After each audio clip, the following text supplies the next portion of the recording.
তানজিদ তামিমের রেকর্ডময় প্রথম century. Series নির্ধারণী ম্যাচে বড় টার্গেটের চাপে বিপর্যস্ত Pakistan. Gone right through. Off time is uprooted. Taskin takes a second. কাল ঢাকায় শুরু ফুটবল দলের ক্যাম্প। 28 জনের তালিকায় নেই জিকো। দীর্ঘদিন পর ফিরেছেন বিশ্বনাথ। যুদ্ধের দামামায় বাতিল ফিনালিসিমা। দেখা হচ্ছে না মেসি ইয়ামালের। রাজনৈতিক আশ্রয় ছেড়ে দেশে ফিরছেন আরও 4 ইরানি ফুটবলার। বাংলাদেশ পাকিস্তান সিরিজের খবর শুরুতেই শেষ ওয়ানডেতে দুরন্ত বাংলাদেশ। তানজিদ তামিমের সেঞ্চুরির পর জ্বলে উঠেছেন বোলাররা। 291 রানের টার্গেটে পাকিস্তানের সংগ্রহ 4 উইকেটে 68 রান। মিরপুরের আগের 2 ম্যাচে টস জেতা বাংলাদেশ সেদিন প্রথমবার টস ছেড়ে আগে ব্যাট করতে নামে এক প্রান্ত আগলে রানের গতি এগিয়ে নেন তানজিদ তামিম। সাইফ হাসানের সাথে 105 এবং নাজমুল শান্তর সাথে করেন 53 রানের জুটি। লিজন দাস, তাওহিদ হৃদয়রা রানের দেখা পেলেও 50 পূর্ণ করতে পারেননি। তবে তানজিদ তামিম ঠিকই তুলে নিয়েছেন সেঞ্চুরি। আন্তর্জাতিক ক্রিকেটের সব ফরম্যাট মিলিয়ে যা তার ক্যারিয়ারের প্রথম। 107 বলে 107 রান করে আউট হন। মেরেছেন 6 ছক্কা, 5 উইকেটে 290 রানে থামে বাংলাদেশ। জবাবে তাসকিন এবং নাহিদ রানার আঘাতে মাত্র 17 রান তুলতে 3 উইকেট হারায় পাকিস্তান। এই ম্যাচে বাংলাদেশ জিতলে সিরিজ জয়ের পাশাপাশি র্যাঙ্কিংয়েও 9 উঠে আসবে।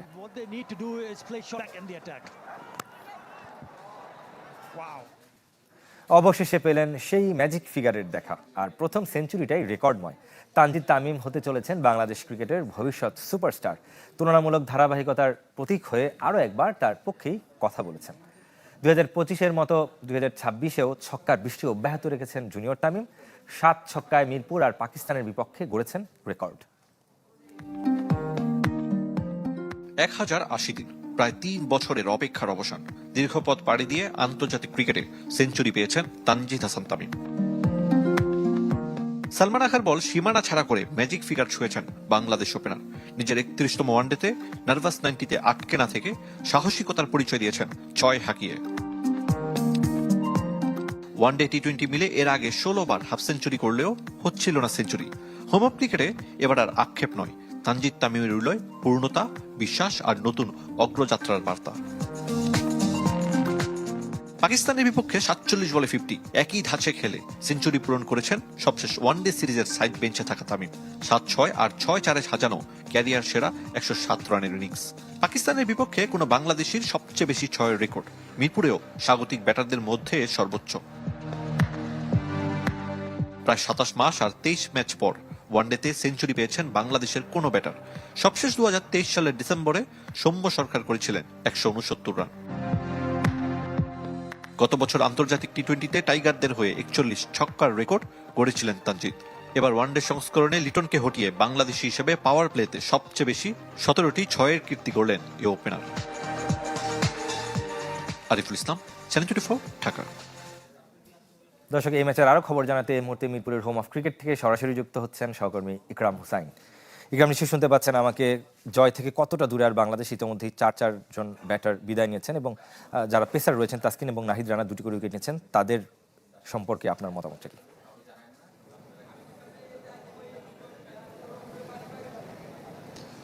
শোয়েব, আপনি ঠিকই বলেছেন যে আসলে বাংলাদেশ খুবই কাছে জয়ের, সেটা বলতে হয়। কারণ বাংলাদেশের মূল চিন্তার কারণই ছিল আসলে ব্যাটিং।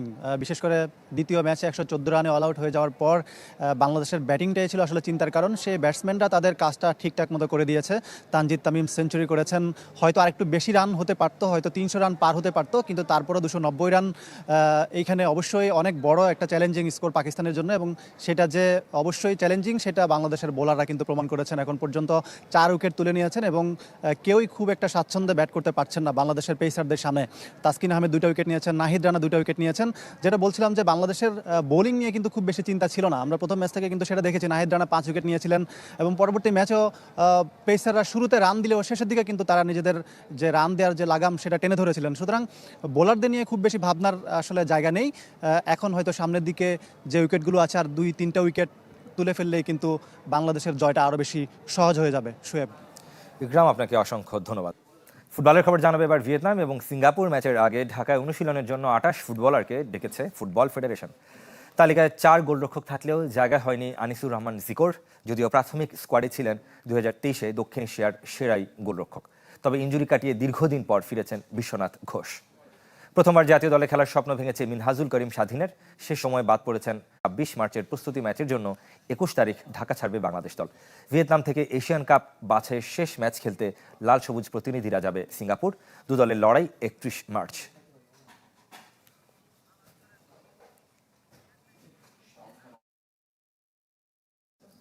অনূর্ধ্ব-২০ নারী এশিয়ান কাপ প্রস্তুতিতে ভারত ও জর্ডানের বিপক্ষে ম্যাচ খেলবে বাংলাদেশ। ব্যাংককে হবে ম্যাচ দুটি। ১ এপ্রিল টুর্নামেন্ট সামনে রেখে ২১ মার্চ ঢাকা ছাড়বে আফিদা সাগরিকারা। অস্ট্রেলিয়া থেকে ফিরে বয়সভিত্তিক এশিয়ান কাপ দলের সাথে অনুশীলন করছেন ১১ ফুটবলার। অস্ট্রেলিয়া থেকে এশিয়ান কাপ মিশন শেষে দেশে ফিরেছে নারী দল।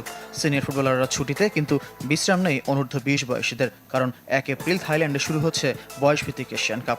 অস্ট্রেলিয়া থেকে ফেরা জাতীয় দলের ১১ জন আছেন বাংলাদেশের অনূর্ধ্ব-২০ দলের ক্যাম্পে। থাইল্যান্ডে প্রস্তুতি ম্যাচের জন্য দুদেশের সাথে আলোচনা চূড়ান্ত করেছে ফেডারেশন। এজন্য টুর্নামেন্টের ১১ দিন আগে ব্যাংকক যাচ্ছে পিটার বাটলারের দল। ক্যাম্প এখন চলমান এবং ওনারা ২১ তারিখে ব্যাংকক উদ্দেশ্যে রওনা দিবে ঢাকা থেকে, এবং ২৫ এবং ২৭ এই মার্চের এই দুটো দিন আমরা দুটো প্রস্তুতি ম্যাচের অ্যারেঞ্জ করেছি ব্যাংককে।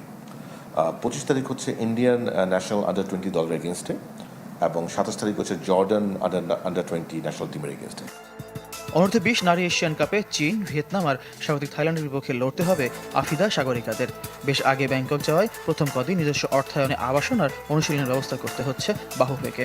আমরা চেষ্টা করছি টিম হোটেল যেখানে দেবে সেখানেই থাকার জন্য, নিজ খরচেই, সো দ্যাট আবার হোটেল মুভ করতে না হয়। তো আমরা ব্যাংককে একটি মাঠ নিয়ে সেখানে আমাদের ক্যাম্প করব, এবং সেখানে আমাদের ভারতের সাথে খেলাটা হবে।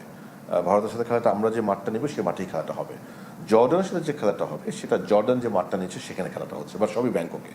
থাইল্যান্ড থেকে বয়সভিত্তিক দল ফিরলে জাতীয় দলের নারী সাফ আর এশিয়ান গেমসের পরিকল্পনা শুরু করবে ফেডারেশন।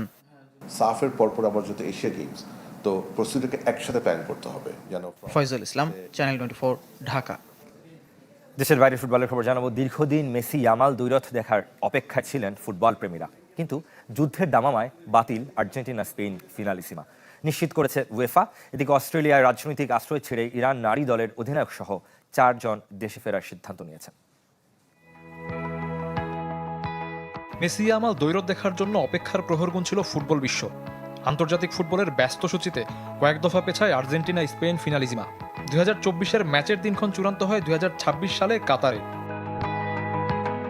এবার বাধা হয়ে দাঁড়ালো যুদ্ধ। ফিনালিজিমা বাতিল করতে বাধ্য হলো উয়েফা। ইউরোপিয়ান ফুটবল সংস্থাটি বিকল্প হিসেবে একাধিক ভেন্যু প্রস্তাব করলেও রাজি হয়নি আর্জেন্টিনা। এদিকে চলমান যুদ্ধে মত পাল্টেছেন অধিনায়ক সহ আরও 4 ইরানি নারী ফুটবলার। তবে আপাতত তাদের গন্তব্য মালয়েশিয়া।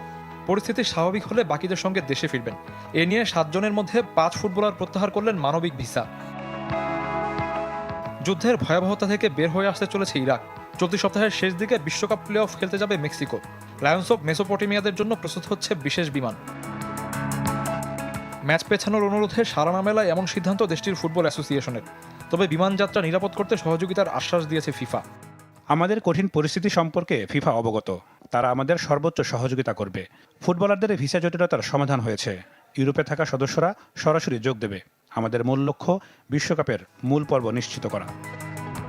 যুদ্ধের দামামায় নিজ দেশে প্রস্তুতি নিতে পারেনি ইরাকি ফুটবলাররা। পরিস্থিতি স্বাভাবিক না হয় কোচও আটকে আছেন আরব আমিরাতে। সব প্রতিবন্ধকতা পাশ কাটিয়ে 31 মার্চ মন্টেরিতে বলিভিয়া অথবা সুরিনামের সাথে খেলবে ইরাক। জিতলেই 40 বছর পর পৌঁছে যাবে বিশ্বকাপে। শফিউদ্দিন শাওন, চ্যানেল 24।